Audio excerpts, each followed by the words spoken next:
insonda deydilar 3 xil do'sti bo'ladi.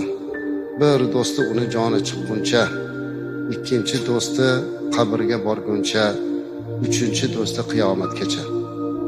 Joni chiqquncha bo'ladigan do'sti qaysi do'st deganlarida, joni chiqquncha bo'ladigan do'st uning moli dunyosi. Chunki olamdan o'tganimizdan keyin moli dunyo bizniki emas. U endi merosxo'rlarki.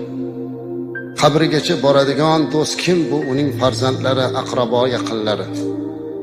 Qabrgacha boradi, lekin uni yog'iga hech kimda had yo'q.